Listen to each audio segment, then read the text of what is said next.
دوستو السلام علیکم۔ دوستو سلطان راہی صاحب آپ سب کو یاد ہوں گے، میرے خیال میں انہیں کوئی بھی نہیں بھولا، سب کو یاد ہے وہ۔ سلطان راہی صاحب کی 4 فلمیں بابل، بشیرہ، ویشی جٹ اور مولا جٹ نے پاکستان فلم انڈسٹری کا بیڑا غرق کیا۔ انڈسٹری کا زوال 1972 میں شروع ہو گیا تھا۔ اس سے پہلے بہترین فلمیں بن رہی تھی، ٹاپ کی فلمیں بن رہی تھی۔ اگر یہ 4 فلمیں نہ بنتی تو آج ہماری انڈسٹری ہالی ووڈ بالی ووڈ کا مقابلہ کرتی۔ سلطان راہی صاحب ہیرو بن گئے مگر فلم انڈسٹری زیرو ہو گئی۔ یہ میں نہیں کہہ رہا جناب، یہ کہنا تھا جناب جرار رضوی صاحب کا۔ اب یہ بات انہوں نے کیوں کہی میری سمجھ سے بالا تر ہے۔ جو بات میری سمجھ میں آئی وہ یہ کہ ان کا مقصد سلطان راہی صاحب کی توہین کرنا نہیں، بلکہ وہ تو یہ کہہ رہے ہیں یا کہنا چاہ رہے ہیں کہ ان کی فلموں کی وجہ سے دیکھا جائے تو جو گنڈاسا کلچر ہے وہ پروان چڑھا۔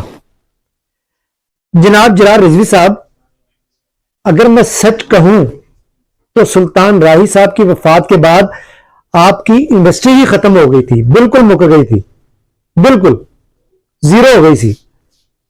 اس کا مطلب ہے یہ صرف راہی صاحب کی قسمت اور نصیبوں سے ہی چل رہی تھی اور سب کو روزگار مل رہا تھا۔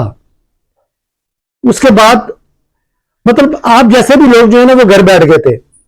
جرار صاحب، نصیبوں کے لیے کوئی شکل، عقل اور ذہانت کی ضرورت نہیں ہوتی۔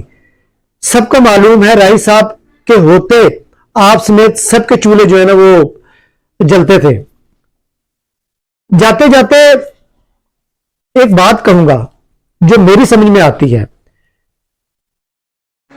زیادہ لمبی چوڑی بات نہیں کروں گا، جو بات میری سمجھ میں آتی ہے نا وہ میں بات کہوں گا۔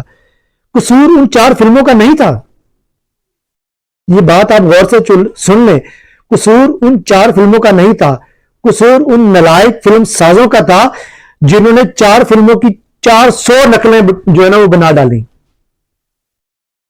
یہ بھی بنا رہا ہے، وہ بھی بنا رہا ہے، یہ بھی بنا رہا ہے، وہ بھی بنا رہا ہے، پھر ہوا کیا؟ سب کچھ ختم۔ جرار صاحب، یہ بات مجھے کرنی نہیں تھی، یہ کل کی بات ہے، آج یہ میں ویڈیو ریکارڈ کر رہا ہوں، کل کی بات ہے۔ سوشل میڈیا پر میں یہ پوسٹ پڑھ رہا تھا، اب یہ پوسٹ کب کی تھی مجھے نہیں پتا، لیکن کل میری نظر سے گزری ہے۔ تو آپ نے صحیح کہا یا غلط کہا، میں یہ ساری باتیں جو ہے نا میں دوستوں پہ چھوڑتا ہوں، وہی بتائیں گے کہ آپ نے جو کہا وہ سچ تھا یا جھوٹ تھا۔ دیکھنے اور سننے والوں کا بہت شکریہ۔